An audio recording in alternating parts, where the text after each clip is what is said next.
Yeah. So, we're going to talk about how sick you are. We're going to ignore that. No, well, it's your turn to be the healthy one. Yeah. How's that feel? You can hear how sick you are. Yeah. I have like a Barry White voice. Let's get it together. Let's get it together. That's what Barry White says in his song. Okay. I thought he said, let's get it on. Or is that someone else? No, that's Marvin Gaye. You haven't heard Barry White? Let's get it together. I have. I just didn't know he said, let's get it together. Alright, so it's all on me. I can't make fun of myself, can I? Because that's your thing. So if I have to do your thing, then I have to find a flaw in myself and expose it, whether it's funny or not. How about I'm the sick one and I'm in here editing the show and then I'm ready to record this part and you say, I need 5 more minutes. And I'm sitting here, I can barely stand up. I had to freshen up, I guess. I don't know. Freshen up? You don't look fresh. Even when I'm freshened up, I look, sound, and smell stale. You look stale. It's way harder to be humorous anecdotes when I can barely breathe. I can barely breathe. Yeah. That sounds like the beginning to a romantic song. That sounds like the start of any Brad story. And now I sound like you.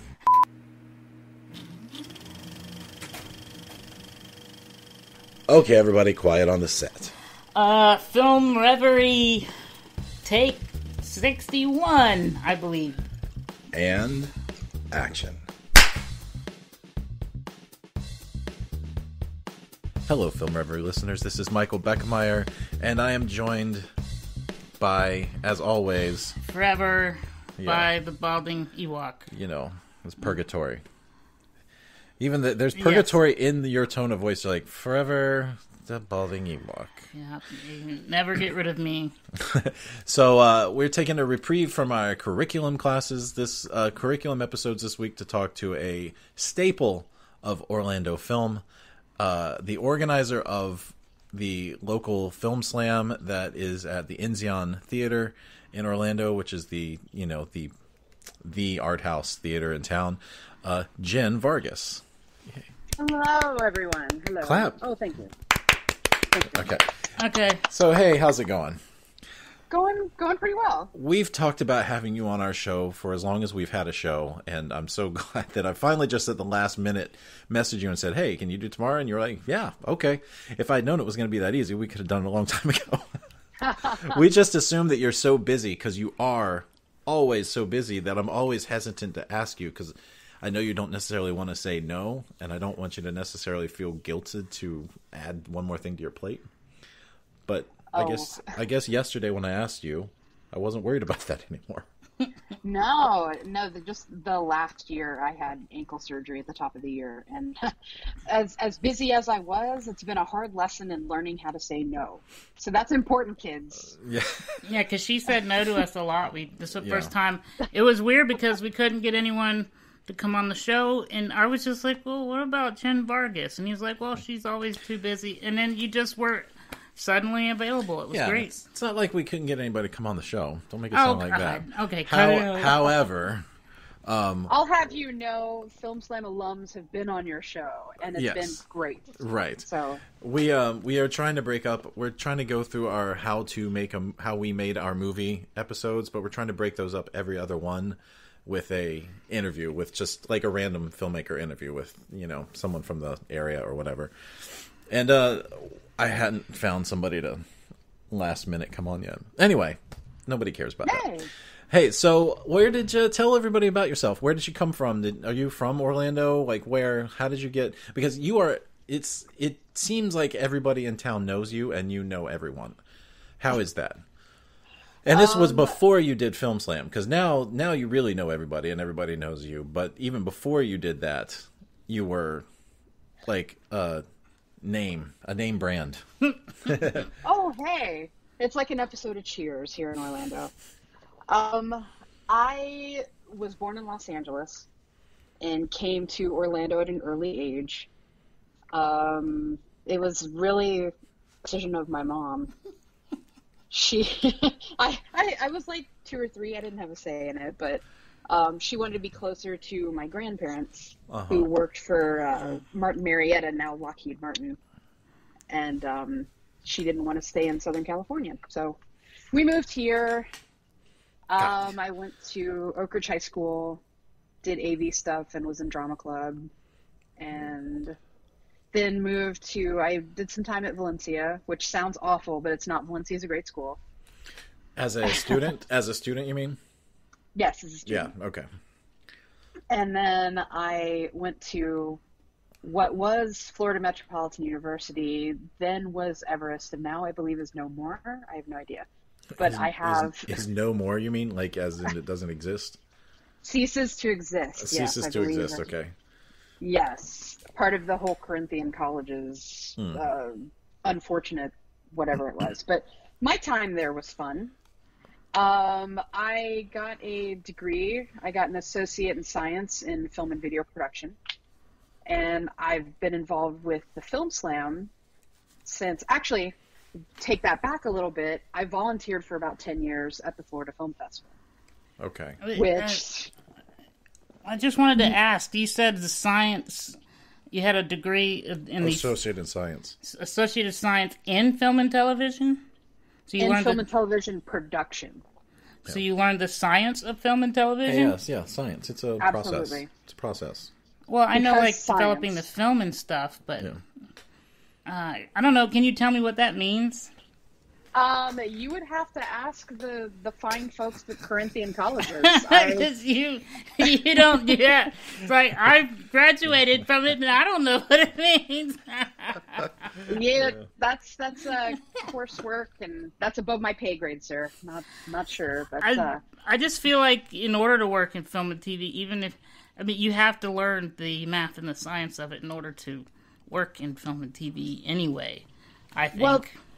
Well, and that's very true in film production, but here's what I learned in film school. The basics of film production is either halving or doubling. And that's it. Having or what? Say it again, having or... Halving or doubling. Halving or doubling. Oh, halving it or doubling it. Okay. Yeah. Either go stop up, stop down, Yes. foot candles, all that stuff. So really it's halving and doubling. No algebra involved. Hey, Brad, None you're of the that half and I'm the double. stuff. You know, here's the science I do. I push buttons until it looks or sounds good. Yeah, that's infuriating. That's infuriating, by the way. And curiosity is also a delegate of science. So there you go. It works out. So yeah, I volunteered at the Florida Film Festival for 10 years, and conversations and people I met there, other volunteers and visiting filmmakers from out of town, kind of cemented my decision to go to film school. And went to film school, graduated. And Did you make a film? I did. I made several films. Awesome. A lot are forgettable. Some of Yes. them are embarrassing commercials. But I was one of the only females in my program, and one of the only who took it seriously enough to do like overheads and things of just even the stupidest commercials. This would have been back when? When were you in film school? This was 2003, Okay. 2004. Yeah, do you think things have changed? Because I think it was the Orlando Film Festival, we were there, and we met a lot of the Valencia students then, just as the volunteers. They were cool. And there were so many more Yeah. females, in the production program than I remembered when I was in school. I was in school back in the mid-90s. It just was, and I didn't think about it at the time, but now 10 years later, not 10 years later, but, years later, I'm starting to realize how just psychologically it didn't really seem like something that women would want to do or decided to do, or like, first of all, why would you choose to spend your time around a bunch of disgusting guys anyway, just fart jokes and all that, gross stuff. But just, do you feel like that's changed some since you? Oh, I think so, because in my personal experience in film school at first, it was all the guys that just wanted to be the director, or they wanted to have their hands on a camera. And we were delegated to be script supervisors and mild gaffers. Because there were some, I say that because some were like, oh, that's too heavy, let me lift that for you. It's like, thank you for your chivalry, but I'm good. Yeah, yeah. What, you didn't want to go to, you didn't want to go to spend all that money and time on film school just to be the scripty? No. Okay, why not? Come on, man. Every job is important. Every job's important, Jen. Every job is actually important, but I think my skill set is better set for like producing, like organizing. You were a fantastic organizer. Hey, thank you. Yeah, I mean, I've never worked with you, but I see you organize stuff all the time, and it just it looks like you're just constantly always spinning. Like you're doing this, doing that, doing this, doing that. And things that aren't even like film related. Like I just recently, your mom retired and you got the mayor of Orlando to come wish her well, like on her at her retirement party. I'm like, that's not film related. That's just Jen being Jen. Like, how did you, like, did he owe you a favor, or like, you know what it means? Like, No. Mayor Dyer I've worked with in the past. I was part of a think tank, like right as cityoforlando.net was looking to update, it very badly needed an update, but update their cityoforlando.net site.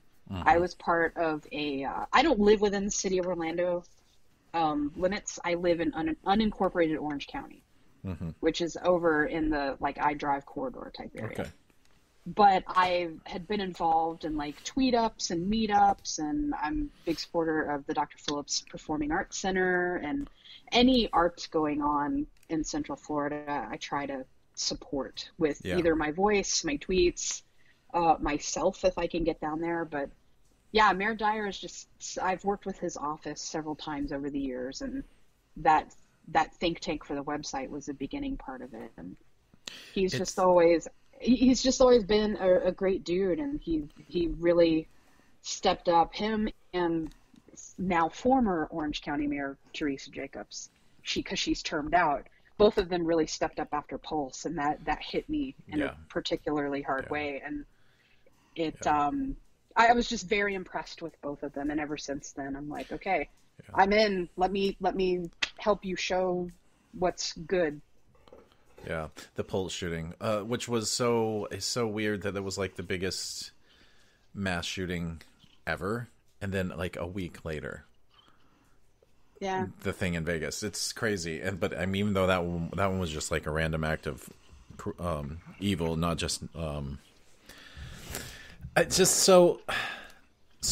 Do you view film as like an activism? Are you able? Do you see it like film should be say something? Should say something, or like where do you fall in that? Because you're definitely very active. You're an I would call you an activist, somebody who's constantly organizing, or at least playing a part in the. There's something you do every year. It's the Angels, and I can't remember what it's called, but you do it every year. You go down and you put on your angel wings and stand with a group of people. Yes, it's a group called Angel Action Wings that was started probably a week after Pulse happened. Okay. And I didn't realize that it only got started then. I thought it was something you'd done like forever. No, it seems like it, but Angel Action Wings actually started in Laramie, Wyoming. Matthew Shepard, when he was killed, there was a woman out there called Romaine Patterson who learned that Westboro Baptist, whomever, are, I hesitate to call them a church because that's not what a church preaches. Yeah. But Westboro was picketing his funeral and just being awful. It's like somebody lost their child to horrific circumstance. Why would you make it worse? But that's what they did. So Romaine thought about getting these 7-foot PVC and just material wings together and blocking out that hate. And that's exactly how Angel Action Wings started. And then when Pulse happened, Orlando Shakespeare Theater adopted that idea, brought it here, and then Christina Grimmie died. Yeah. She was killed the day before, so yeah, it's crazy. it all came together on June 22nd, 2016. There were counter protests at the funerals and things, but our first official appearance to the public was in the Cinef Arts Plaza at Dr. Phillips Center on June 22nd, 2016. Is it a yearly event, or is it just a... It's an annual... It's supposed to be an annual event. Originally, we're supposed to represent the people who perished at Pulse and Christina Grimmie. Yeah. But then... cut to like 3 weeks ago when Westboro decided to come to Orlando again. And some of the parents, some of the parishioners of two churches downtown, St. Luke's and Trinity, and then some of the parents at Freedom High School got a hold of those of us who they knew were Angel volunteers and said, hey, Westboro is going to be in town. Can you guys, block them out? And sure enough, like in less than a week, a lot of us assembled and we blocked Westboro at both of those churches. And then 4 of us got together at 6 o'clock in the morning, went over to Freedom High School and blocked them along Apopka Vineland. So it's, so again, that's not even film related. That's just an example of you as a human being, which is... You're a good person. Yeah, you're a good person. Oh. I think Brad was probably watching TV that day. Like every other day, yes. He was getting caught up on his... What do you do, Mike? Anytime I think about you or see you doing your thing or watch you working, I always say to whoever it is I'm talking to that you are like the best networked person in Orlando. You know everybody and everybody knows you. I've been so I started making movies in 94. Like, that's when I decided to quit what I was doing and go be a filmmaker. But I still feel like nobody knows who I am.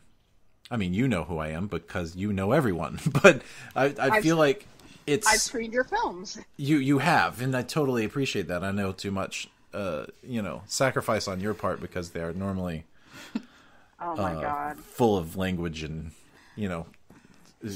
whatever. Rage. Language and rage. So, I just want to know, like, how do you do it? Like, what is your secret, your tip to give to people? Because I come to these events, I sit there and I get to know people and I talk to them and everything, but you seem to be able to network in such a way so that if you need something, someone does you a favor, and if they need something, you do them a favor. And it seems like that to me, at least from the outside looking in, that you've done it right. I'm not sure how you do it. I don't know how to answer that question in a way that would have a proper answer. No, I'm a tech nerd, and I was blogging before blogging was called blogging, like in the late 90s, and I've been an early adopter of like social media platforms. Yeah. Shout out to High Five and Friendster and MySpace. Yeah. And GeoCities even. Yeah, you get real good interaction out of your Twitter.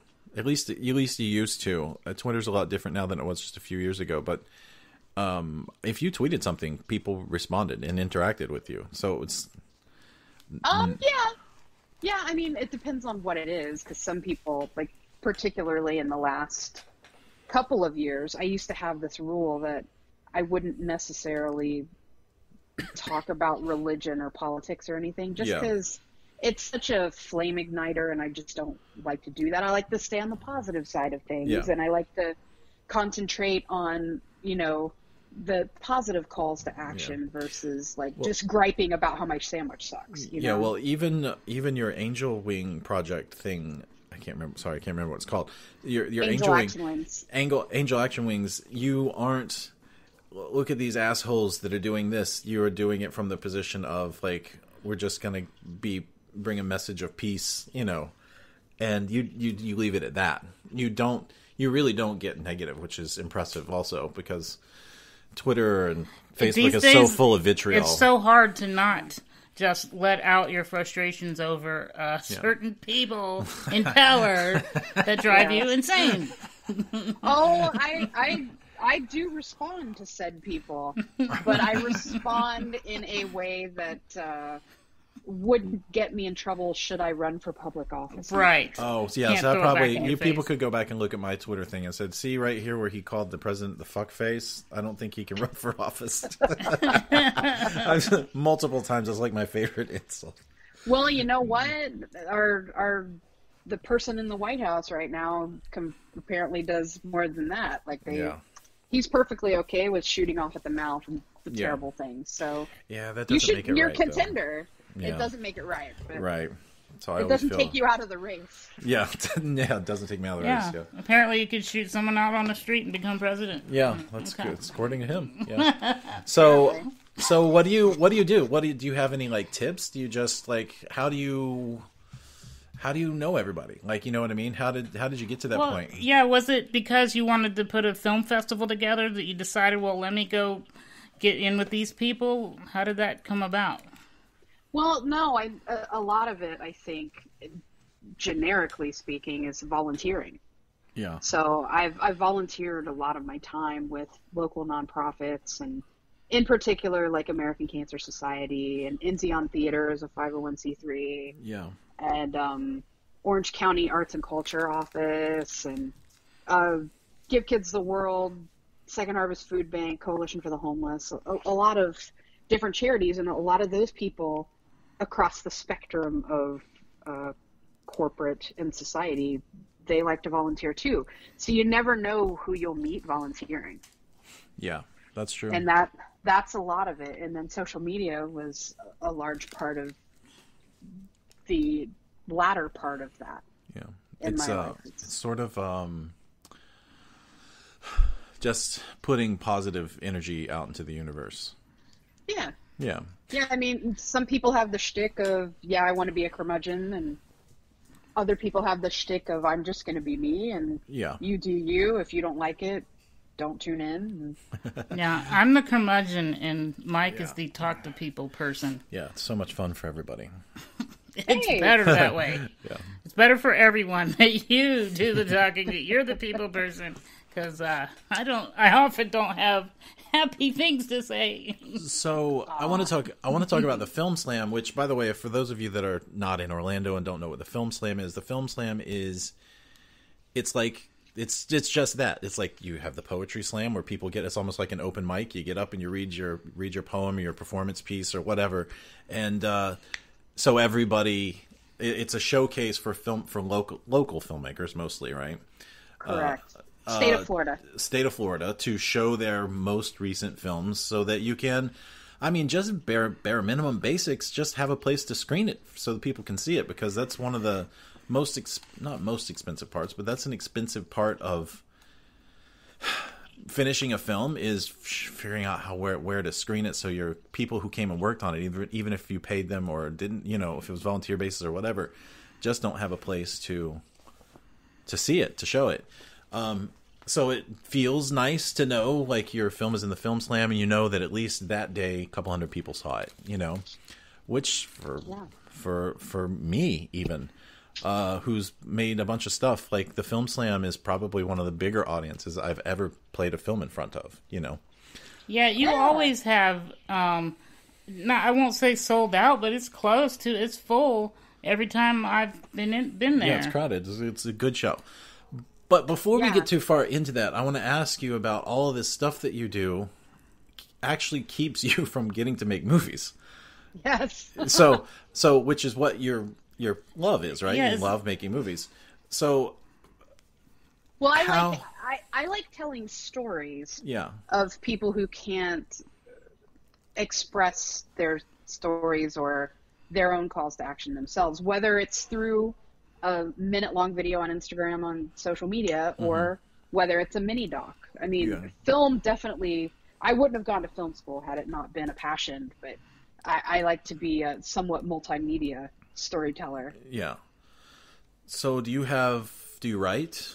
Do you Are you just not just? I don't want to say like just an organizer, but are you strictly just the producer who finds a good project that you're in love with and you put it together? It sounds like you just grab the camera and you do the stuff yourself sometimes. A lot of the times that is it. I'm the one man band type of person, because with documentary filmmaking, which is where my passion lies, and it did in film school. Mm-hmm. I'm more of a documentarian at heart. I like to be like the historian and capturing moments that people didn't see but love to always go back to later. I actually started off as a writer. Okay. So in the 4th grade, I wrote my first play called Little Red Riding Bear, which was a take on Little Red Riding Hood. I used those little plastic Care Bears back in the 80s. I used those as my cast, and it was actually broadcast live on our morning announcements. Well, that's cool. So I started off as a writer. I was a writer in high school. I was on my school paper. I've written for our middle school literary magazine. So if you were to say where did I get my start, it would be drama, but it would be more writing. I kind of fell in. It's funny because you're the only person in Orlando that can't screen at the Film Slam. Because it's like first of all, if you've done so much for everybody, if you wanted to screen your film at Film Slam, I'd high five you all the way. But it does seem, it's like, it's the Film Slam, she's hijacking the Film Slam. I know you'd get pushback from some people. Oh, I get pushback all the time. Yeah. I'm so used to that. So okay, so tell us about the Film Slam. You've taken over, what was it, 2 years ago? Oh, really? I took over 3 years ago. 3 years ago, okay. Yeah, because for me, it's always been Jen Vargas and Film Slam. I don't remember anyone else. Yeah, it was somebody else for a long time, actually. I can't remember. There have been several hosts. Tim Anderson, who is now the programming coordinator at Enzian Theater and Florida Film Festival. He hosted for about 6 years. Prior to him was John Thiessen, who did work with United Arts and now is the lead singer of a band called Bloody Jug Band. Okay. And then prior to him was like Brian Feldman and a couple of other guys. Brian Queen, who worked with the Florida Film Festival on a few of the programming committees for a while. There is a bunch of guys, pretty much a bunch of white guys, and I was the first female Latina host and programmer of Florida Film Festival. How did you infiltrate? Did you volunteer at the Enzian for a while and get to know everyone and just talk to do your thing? You were a co-organizer for a while, weren't you? No. What I was an attendee and a longtime supporter of Film Slam. I've been going since it started. And then when Tim came on, the advent of Facebook and Twitter and then eventually Instagram came around. And I said, Film Slam should really be out on these platforms. And Tim's like, I hate Facebook. Or he was okay with Facebook, I think.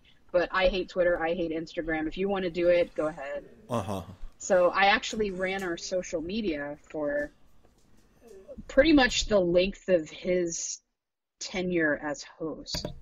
So I wasn't a co-host or anything, but I did, not so much on the down low because people knew, but I did help with our social media. So we've had our platforms for a while. And then when I took over, it's like, we've got it and I can't run it because I'm on stage and I can't be in the audience taking pictures or doing anything. So I'm working on getting some interns though.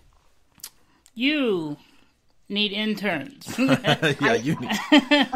I do need interns. Man. I can't pay anybody though, and I would feel terrible having been in that position, not paying somebody for their time. Yeah. Well, you volunteered. You guys got to find somebody who loves did. Loves it the way you love it. Yeah. Yeah. It's not going to be Brad. What? No. I was like, I drifted off for a second, and it said it's not going to be Brad. I said, what did I do? Nothing. That's why I'm saying it's not going to be you. What are you even doing here? So, all right. So what? I mean, we have. What are your criteria for a filmmaker to get into the Film Slam? Way back before you took over, it was real spotty at times. Sometimes you'd show up and it was like unfinished films were in there, and the audio was way off. It was out of sync. It was like poorly edited. And since you've taken over, it's been so much more consistent in like you know that you might not like it as a film, but you know it's going to be. There's like a standard for how good a film is that makes it into Film Slam. You know what I mean? It'd be somewhat coherent. Yeah. Well, I can't take full credit for that. The quality and production factor kind of went up with Tim. And a lot of that had to do with access to better equipment. Some people use the 4K option on their iPhone and make a short film. Yeah. And some people use DSLRs, and some people are using Sony FS100s. That was a deal breaker. And then the Panasonics are really good too. So I can't take full credit for that, but I do kind of curate our monthly lineup with that in mind, because we've hit a certain standard now, and it's just really hard to go back. Yeah. So there's a couple of things. At some point, can you tell us if you had to say that these are the top 3 things that filmmakers mistakenly do when submitting a film to even your showcase, which is it $5 to get to submit? It's not like a festival where it's like $50 to get in or to submit. Oh no, but no, it's free. Right. So what are the constant errors that you see filmmakers make that you wish they wouldn't do that would make your job as an organizer much easier?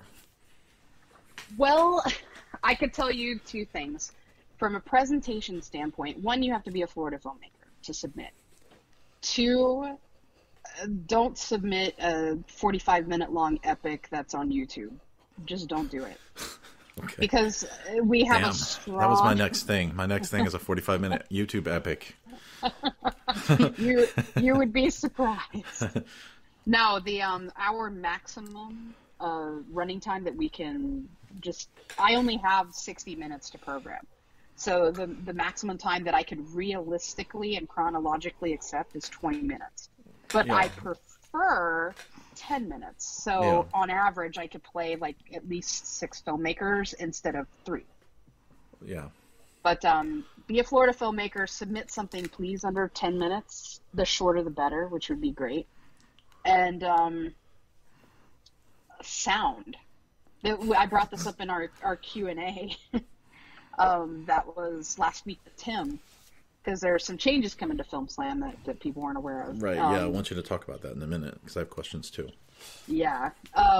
It's just, if you're gonna, we mentioned it, if you're gonna pay somebody on your crew, excluding the 48-hour film project because everybody has to work as a volunteer, if you're gonna pay somebody, pay your sound person, because that is, you're playing in a theater that may not have like Dolby 8K crazy sound, but every little crack, every little footstep, every little snap of gum you can hear.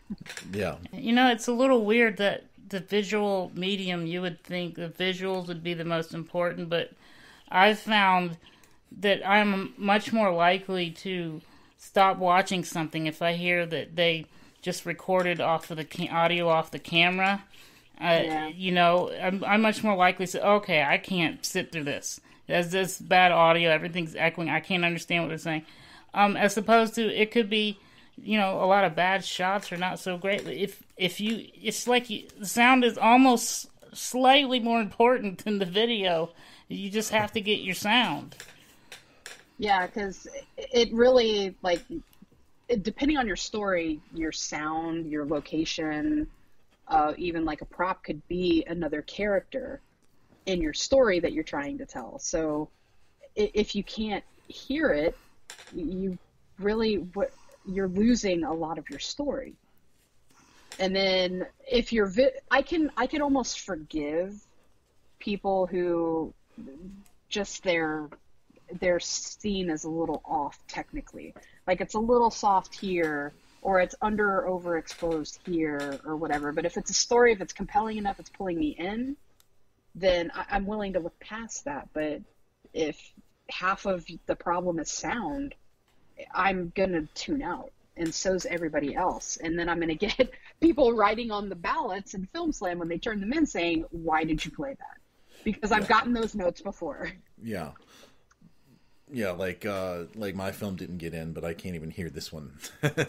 Yeah, sort of like, we've had that before. Nitpicking. Like, yeah. how did these crappy things get in and they wouldn't let us in? Not at Film Slam. Not at Film Slam. Yeah, not at Film Slam. Other film festivals. So a couple weeks ago, I think it was maybe 2 or 3 weeks ago, you made an announcement that Film Slam, which is generally it's a monthly thing, for 10 months out of the year, right? Or is it 11 months out of the year? It was 10 months out of the year, correct. So now it's every other month for 6 months out of the year, right? It technically every other month, but not really. It is 6 months out of the year. So in May or June, we're back to back, or May and June, we're back to back. And then the other months are kind of every other month. Okay, so when you posted that the other day, that announcement, could you hear the collective freak out over the internet of everybody? Yeah, because everybody's like, my reaction was, I wonder if it's just not performing and Enzian needs to do something else with the block of time. And then you had a post where you were explaining the reason. So just take this opportunity now to explain it again. Yeah, sure. Some people, I got some messages of people saying, well, if this was going to be a thing, why didn't you announce it at October's All Horror Slam? And the realistic fact is, I didn't know. I didn't know. Enzian had a program that they were trying to expand to 2 more screens. And that, unfortunately, did not go through. It didn't go past the city. There were numerous factors that did not allow that to go through. So they've scrapped that 3-screen plan back to 1, and they're allowing Film Slam to stay. We never really had an underperformance issue. Yeah. In the very beginning we did, because there would be like myself and the 2 of you in the audience when Film Slam first began at the DMAC. Yeah, and we're just like 1.5 people. It's not even 2 people. Me and Brad's pretty short, and so I am too, so technically it may not even be 3 people. So. Yeah. But yeah, in the beginning it was slim pickings and maybe a couple films will play or whatever. It wasn't really a curated lineup per se. But now, I would say particularly when Tim took over, he watches everything. He is a programmer now for the Florida Film Festival and Enzian Theater's original lineup and all that. So he's used to watching films, and I followed suit in what he does and gives feedback on the filmmakers' films and whatnot. But yeah, the changes were, people were like, why didn't you say something? Why did you do this? Why did you do that? The simple answer is, I didn't know that it was going to happen. I didn't make the changes involving curation and involving the component that the winner of each month would automatically play Enzian's film and video showcase called Brouhaha, which just happened this past weekend. Oh, yeah, I missed that. Yeah, I did too, because I was sick and I wasn't feeling well. But there were just a lot of people. I had one filmmaker pull their film as soon as the Orlando Weekly article came out, because, well, he thought that originally during the October Slam, I said, well, I'll see you guys in December for the start of 2019, which at the time I knew to be true because that's the way we've always done it. Now, because the dates and the slight format change, our first Film Slam of 2019 is actually going to begin in January of 2019 instead of a month earlier. So a lot of questions about that. The filmmaker was like, well, I don't want to wait that long to play my film. I don't know that it's a guarantee that you're going to play it. It's weird to hear you say that, because You know, it's not an easy thing for a filmmaker to find a big screen to play their film on, and for someone to just say, "Oh, I can't wait that long. Forget it. You're not worthy of my masterpiece." It's like, okay. Well, and I can, from the filmmaker standpoint, I can completely understand why, because I had already had conversations, beginning. What are we in? We're in November right now. Yes. So going back to like September, I had films that I was going to screen in October and then eventually December and January. So those pre-talks had begun and my plans are now getting scrapped because of all the changes, which is, you know, it's fine, but I just hate to go back to those filmmakers and say, look, this is what's happening. I can't really do much more about it other than you're still on my radar. But everybody who submits to Film Slam anyway, a lot of them don't get played. Right. So I don't screen everything that we get, and we've actually gone up as far as submissions go. I can't remember what the exact amount is now, but if you get too many submissions in a month, do you save some of them for the next month, or do you have to resubmit again? No, I actually earmark them. I make a little note to myself saying submitted in such and such. Might be a good idea for another month or okay. Whatnot. You tell them to submit again. Right. No, they only need to submit once. Oh, okay. So before we go, two things. Yep. What are you working on now? You working on any personal projects? And two, where can people find you? I am actually, November is National Family Caregiver Month, and I have been working with Tylenol to do a short, just a social media video, telling the world about my experience as a caregiver. So yeah, the month of November is National Family Caregiver Month, and I've been working with Tylenol to not only share my experience as a caregiver, but also to tell people that, like during the holidays, in particular in November, people can help caregiver out, whether they're a neighbor or not even in the state. So Tylenol has these things called care cards, and they're basically gift cards that you could give to a caregiver that they partnered with Uber and a company called Handy, which is like handyman type work around the house. Like if you're an older person, you can't reach up, you need a light bulb changed, or if you need a trellis fixed or something's wrong with your bathroom, like that's typically what they do. And you could give these gift cards out to people who need them, essentially. So me being a caregiver, so yeah, I've been partnering with Tylenol, and I'm gonna have an official video coming out this week, just telling people, hey, caregivers go through the same experience kind of as their loved ones do. I mean, they're not going through the condition necessarily, but they are sharing the experience. So where do we go to find out about all that, but also to find out when Enzian, or when the Film Slam will next be at the Enzian, and where I can submit films and all of that? Yeah, the link will be up live probably this week to submit films to Film Slam, which will be bit.ly/Film Slam, all lowercase. Okay. It's not open now because we're building the new database, but it will be open sometime next week, and I'll announce that on our Facebook page, which is facebook.com/Film Slam.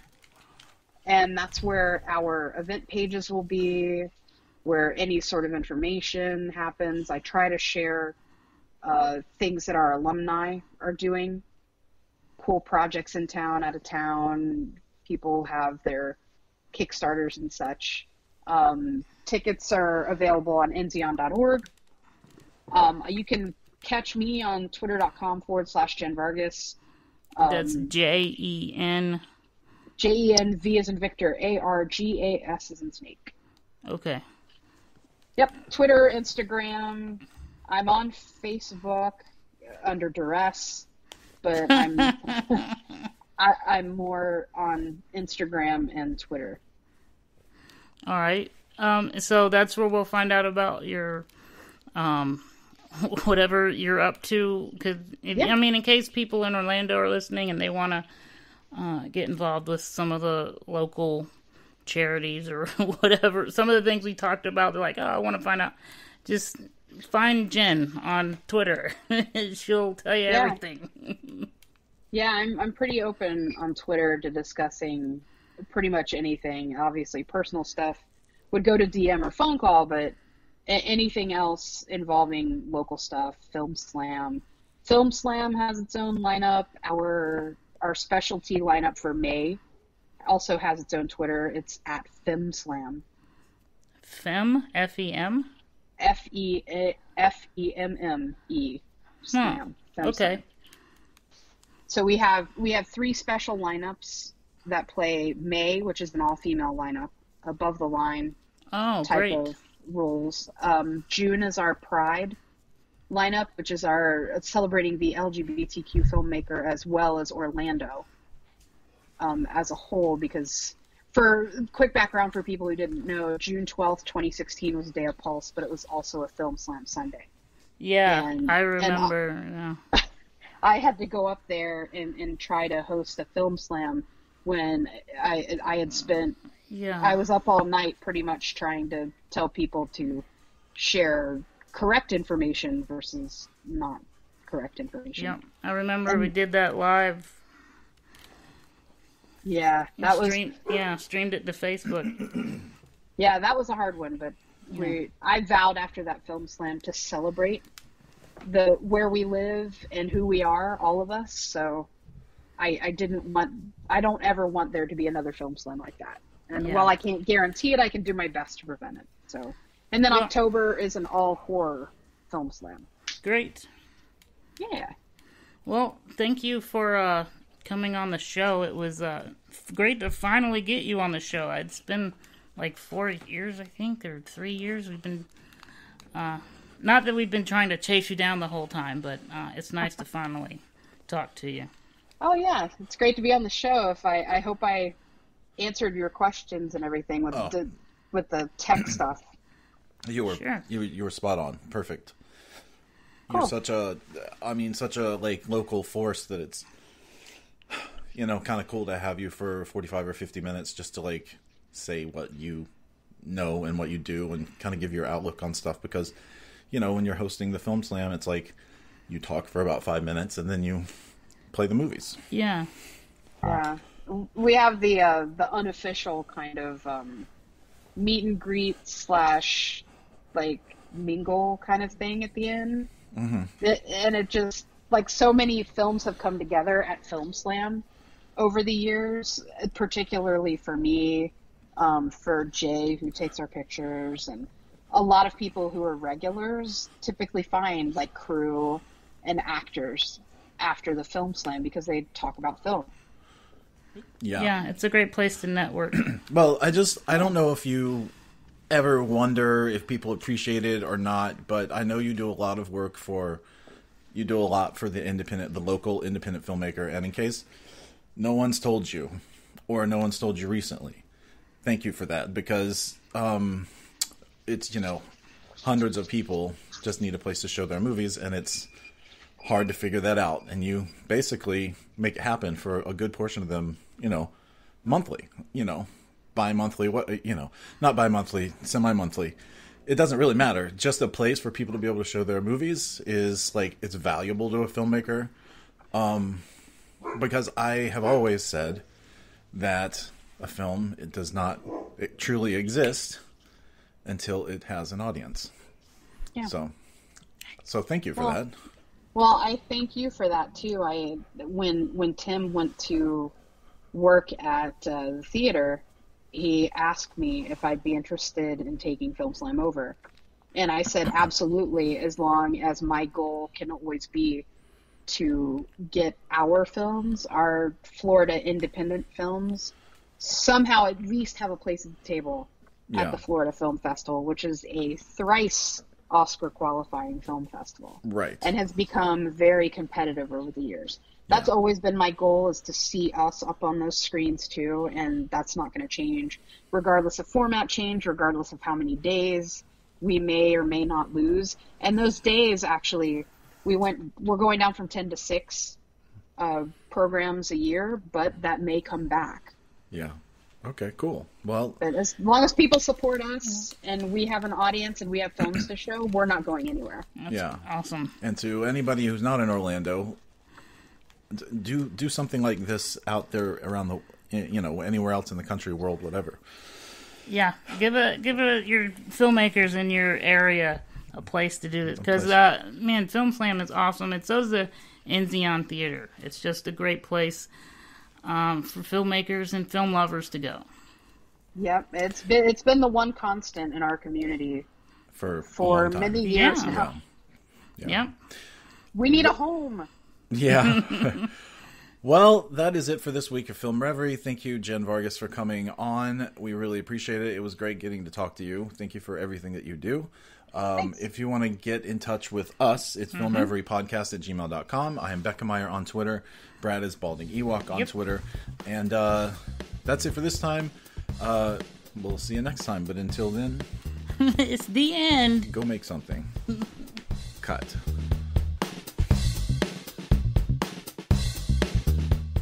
Film Reverie Podcast is a production of Super Mega Ultra Entertainment and is produced by Michael Beckemeyer and Bradley Kingston. If you're enjoying this podcast, please be sure to leave us a 5-star review in iTunes. And visit filmreverie.com to listen to past episodes, and be sure to click like or subscribe wherever you find us. That's it for this time. We'll see you again next week with another episode of Film Reverie.